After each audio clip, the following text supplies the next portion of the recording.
मेरे प्यारे शिष्यों, आज हम फिटर ट्रेड के एक ऐसे अध्याय में प्रवेश कर रहे हैं जहां हम भारी भरकम लोहे के बजाय पतली और लचीली चादरों के साथ कलाकारी करना सीखेंगे। इस अध्याय का नाम है sheet metal work. Sheet metal work एक फिटर के लिए ये हुनर बहुत जरूरी है क्योंकि अलमारियां, बक्से, मशीनों के सुरक्षा गार्ड और डक्ट्स इसी तकनीक से बनाए जाते हैं। इस अध्याय के कुछ सुनहरे और कड़े नियमों को अपनी स्मृति में पक्का कर लीजिए। पहला नियम, शीट मेटल में सारा खेल माकन का है। 1 मिलीमीटर की गलती भी आपके पूरे डिब्बे को टेढ़ा कर सकती है। दूसरा नियम, चादर के किनारे बहुत धारदार होते हैं, इसलिए इन्हें कभी भी नंगे हाथों से न छुएं, हमेशा दस्ताने ग्लव्स पहनें। तीसरा नियम, शीट को मोड़ते समय उसकी त्रिज्या रेडियस का ध्यान रखें, वरना चादर मोड़ पर से चटक सकती है। और चौथा सबसे अहम नियम, कभी भी शीट मेटल के औजारों का उपयोग मोटी प्लेटों को काटने या मोड़ने के लिए न करें, क्योंकि ये औजार बहुत नाजुक और सटीक होते हैं। चलिए अब इस अध्याय की गहराई में उतरते हैं और सबसे पहले बात करते हैं हमारी कच्ची सामग्री यानी शीट की। शीट मेटल का नियम यह है कि इसकी मोटाई को हम गेज में मापते हैं। यहाँ एक बहुत ही रोचक नियम है, गेज का नंबर जितना बड़ा होगा चादर उतनी ही पतली होगी। उदाहरण के तौर पर 24 गेज की चादर 18 गेज की चादर से पतली होती है।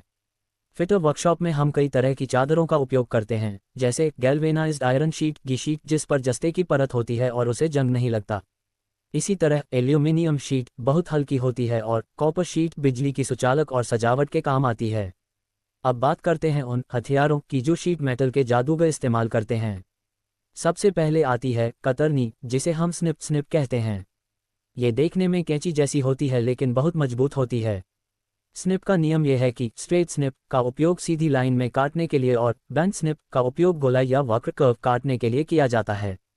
उदाहरण के तौर पर यदि आप एक गोल ढक्कन काट रहे हैं तो सीधी स्निप से काम नहीं बनेगा, वहां बेंट स्निप ही आपका साथ देगी। स्निप चलाते समय कभी भी चादर को उसके जबड़ों के बिल्कुल अंत तक न ले जाएं, वरना कटिंग के अंत में बर्रा बुर या खुरदरापन रह जाएगा। अगला महत्वपूर्ण औजार है स्टेक्स। ये शीट मेटल के एनविल कहे जाते हैं। चादर बहुत पतली होती है, इसलिए उसे मोड़ने या आकार देने के लिए हमें सहारा चाहिए होता है। स्टेक्स का नियम यह है कि हर आकार के लिए एक अलग स्टेक होता है। उदाहरण के तौर पर यदि आपको चादर को कीप फनल जैसा आकार देना है तो आप ब्लो हॉर्न स्टेक का इस्तेमाल करेंगे। यदि आपको चादर के किनारे को 90 डिग्री पर मोड़ना है तो आप हैचेट स्टेक का उपयोग करेंगे। हाफ मून स्टेक का इस्तेमाल तश्तरी जैसा आकार देने के लिए होता है। एक मास्टर फिटर की पहचान यही है कि वह जानता है कि किस मोड़ के लिए कौन सा स्टेक सही रहेगा। चादर को ठोकने के लिए हम लोहे के हथौड़े का उपयोग बहुत कम करते हैं। यहाँ नियम यह है कि हमें मैलेट का इस्तेमाल करना चाहिए। मैलेट लकड़ी, रबर या प्लास्टिक का बना होता है। उदाहरण के तौर पर यदि आप लोहे के हथौड़े से पतली चादर को ठोकेंगे तो चादर पर भद्दे निशान पड़ जाएंगे और वह फैल जाएगी। लकड़ी का मैलेट चादर को बिना खराब किए उसे मनचाहा मोड़ दे देता है। शीट मेटल में जॉइंट्स लगाना एक कला है जिसे हम सीम्स कहते हैं। चादरों को आपस में जोड़ने के लिए हम अक्सर उन्हें एक दूसरे के ऊपर चढ़ाकर मोड़ देते हैं। लैप सीम, ग्रूव्ड सीम और पिट्सबर्ग सीम इसके प्रमुख प्रकार हैं। यहाँ नियम यह है कि जोड़ को पक्का करने के लिए हम हैंड ग्रूवर का इस्तेमाल करते हैं। उदाहरण के तौर पर यदि आप एक बाल्टी बना रहे हैं तो उसके जोड़ को ग्रूवर से लॉक करना जरूरी है ताकि वह पानी के दबाव से खुले नहीं। इन पन्नों में एक और बहुत ही जरूरी प्रक्रिया का जिक्र है जिसे हैमिंग कहते हैं। चादर के किनारे बहुत तेज होते हैं जिनसे हाथ कट सकता है। नियम यह है कि चादर के किनारों को अंदर की तरफ मोड़ देना चाहिए। इसे ही हैमिंग कहते हैं। हैमिंग न केवल सुरक्षा देती है बल्कि चादर के किनारे को मजबूती भी प्रदान करती है। उदाहरण के तौर पर किसी भी टिन के डिब्बे के ऊपरी किनारे को देखें, वह हमेशा गोल मुड़ा हुआ होता है ताकि वह मुड़े नहीं और हाथ सुरक्षित रहे। एक मास्टर फिटर को डेवलपमेंट ऑफ सर्फेसेस का नियम भी पता होना चाहिए। ये शीट मेटल का दिमाग है। उदाहरण के तौर पर यदि आपको एक पाइप बनाना है तो आपको पहले ये पता होना चाहिए कि उस पाइप को खोलने पर चादर की लंबाई कितनी होगी, यानी परिधि 2 पाई आर। यदि आप माकंग में गलती करेंगे तो मुड़ने के बाद पाइप या तो ढीला बनेगा या छोटा रह जाएगा। माकंग के लिए हम विंग डिवाइडर, ट्रैमल और स्टील रूल का बहुत सावधानी से उपयोग करते हैं। मेरे प्यारे शिष्यों, शीट मेटल वर्क हमें नजाकत और सटीकता सिखाता है। यहाँ ताकत से ज़्यादा दिमाग का काम है। जब आप एक चौरस चादर को काटकर उसे एक सुंदर डिब्बे या कीप में बदल देते हैं तो वह आपकी इंजीनियरिंग का सबसे बेहतरीन उदाहरण होता है। इन स्टैक्स, स्निप्स और मैलेट्स के साथ आपका रिश्ता जितना गहरा होगा, आपकी फिनिशिंग उतनी ही लाजवाब होगी।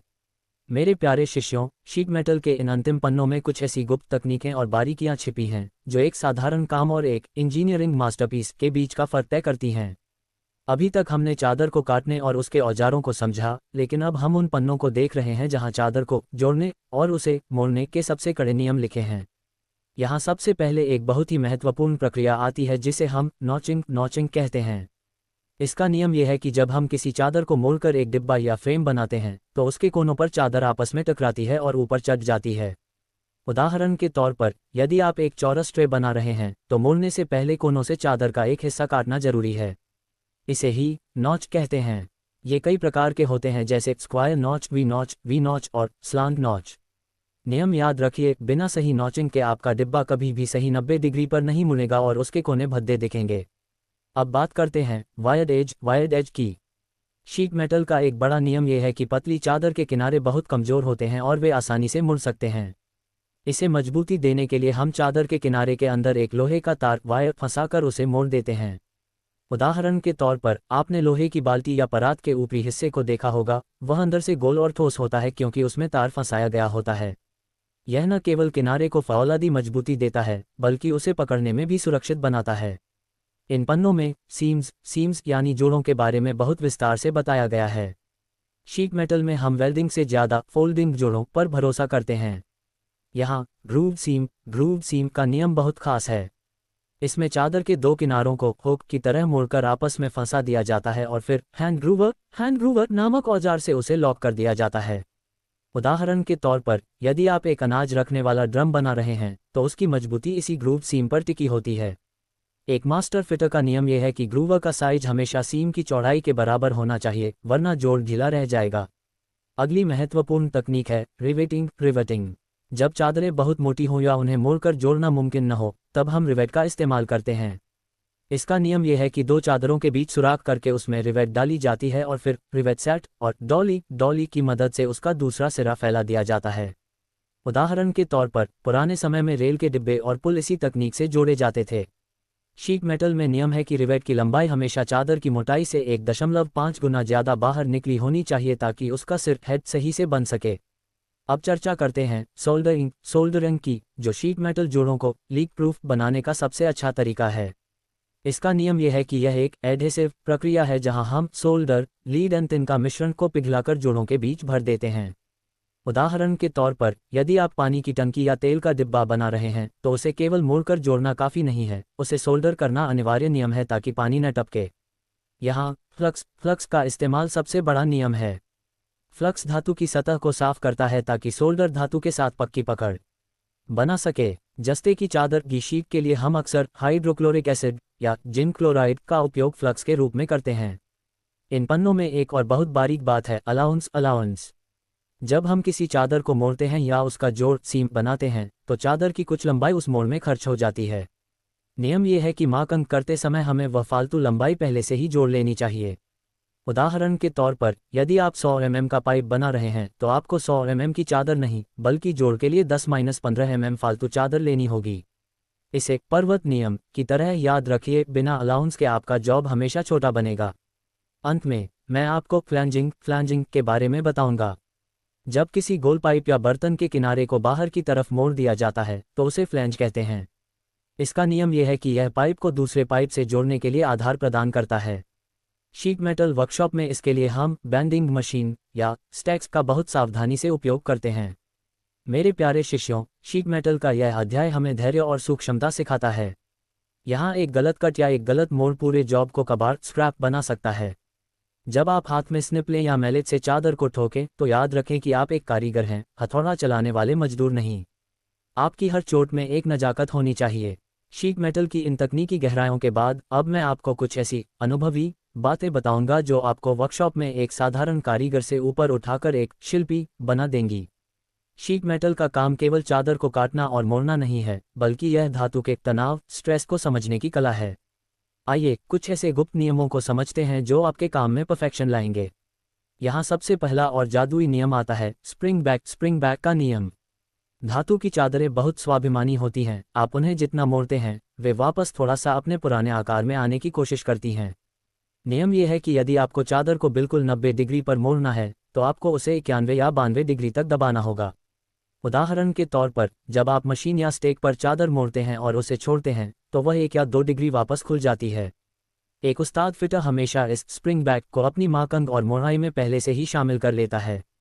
दूसरा एक बहुत ही व्यवहारिक नियम है धातु के दानों की दिशा, ग्रेन डायरेक्शन। चादरें जब रोलिंग मिल में बनाई जाती हैं तो उनके अंदर के कण एक निश्चित दिशा में खींच जाते हैं। नियम यह है कि चादर को हमेशा उसके दानों की दिशा के आड़े अक्रॉस द ग्रेन मोड़ना चाहिए। उदाहरण के तौर पर, यदि आप दानों की दिशा में ही चादर को मोड़ देंगे तो मोड़ वाली जगह पर चादर में बारीक दरारें पड़ सकती हैं और वह कमजोर हो जाएगी। एक अनुभवी फिटर चादर की चमक और उसकी सतह को देखकर पहचान लेता है कि उसे किस तरफ से मोड़ना सुरक्षित है। तीसरी बात जो आपकी सुरक्षा और काम की खूबसूरती से जुड़ी है वह है बर्र बुर का प्रबंधन। जब आप स्निप से चादर काटते हैं तो नीचे की तरफ एक बहुत ही बारीक और नुकीली धार बन जाती है जिसे बर्र कहते हैं। नियम यह है कि माकंग हमेशा उस तरफ करें जहां बर्र न हो और मोड़ने के बाद बर्र वाला हिस्सा हमेशा अंदर की तरफ छुप जाना चाहिए। उदाहरण के तौर पर, यदि बर्र बाहर की तरफ रह गई तो वह न केवल देखने में खराब लगेगी बल्कि किसी का हाथ भी चीर सकती है। एक सच्चा फिटर काम खत्म करने के बाद रेती फाइल से उन किनारों को हल्का सा साफ जरूर करता है। चौथा और सबसे कड़ा नियम है मैलेट के प्रहार का संतुलन। शीट मेटल में ताकत का प्रदर्शन मना है। नियम यह है कि मैलेट की चोट कभी भी चादर के बीच में नहीं बल्कि मोड़ के बिंदु पॉइंट ऑफ बेंड पर होनी चाहिए। उदाहरण के तौर पर, यदि आप चादर को बीच में ठोकेंगे तो वह स्ट्रेच होकर फूल जाएगी और आपका डिब्बा कभी भी सीधा नहीं बनेगा। चादर को प्यार से सहलाते हुए मोड़ना चाहिए, उसे पीट कर डराना नहीं चाहिए। एक और बहुत ही रोचक बात है साउंड टेस्ट से दोष पहचानना। जब आप एक डिब्बा या बाल्टी तैयार कर लेते हैं तो उसे अपनी उंगली से ठोक कर देखें। यदि आवाज़ साफ और गूंजती हुई टिंग जैसी आ रही है तो इसका मतलब है कि आपके सारे जोड़, सीम्स और रिवेट बिल्कुल टाइट हैं। लेकिन अगर आवाज़ फटी हुई या दबी हुई थप जैसी आती है तो समझ जाइए कि कहीं कोई जोड़ ढीला रह गया है। नियम यह है कि ढीला जोड़ न केवल शोर करता है बल्कि वह बहुत जल्दी टूट भी जाता है। अंत में मैं आपको सफाई और फिनिशर का स्वर्ण नियम बताऊंगा। शीट मेटल का काम बहुत जल्दी गंदा होता है, आपके हाथों के निशान, हथौड़े के दाग और स्क्रैच। नियम यह है कि काम शुरू करने से पहले अपनी चादर पर चौक या लेआउट डाई की एक पतली परत लगाएं और काम खत्म होने के बाद उसे मिट्टी के तेल केरोसिन से साफ करें। उदाहरण के तौर पर, एक चमकती हुई एल्यूमिनियम की ट्रे आपकी मेहनत का आईना होती है। मेरे प्यारे छात्रों, शीट मेटल का यह अध्याय हमें सिखाता है कि कैसे एक साधारण समतल चादर को हम 3 आयामों 3D वाली वस्तु में बदल सकते हैं। यह आपकी कल्पना शक्ति की परीक्षा है। जब आप एक चादर पर पेंसिल से रेखाएं खींचते हैं तो आप केवल लकीरें नहीं बना रहे होते, आप एक भविष्य की आकृति का नक्शा तैयार कर रहे होते हैं। इन सभी सूक्ष्म अनुभवों को अपनी कार्यशैली का हिस्सा बनाएं। अपनी स्निप की धार तेज रखें, स्टेक पर अपनी पकड़ मजबूत रखें और अपनी आंखों को हमेशा सटीकता पर टिकाए रखें। आज शीट मेटल वर्क की यह पूरी चर्चा यहाँ संपन्न होती है। सुरक्षित रहें, दस्ताने पहनना कभी न भूलें और अपनी कलाकारी से दुनिया को चकित करते रहें। बहुत बहुत धन्यवाद।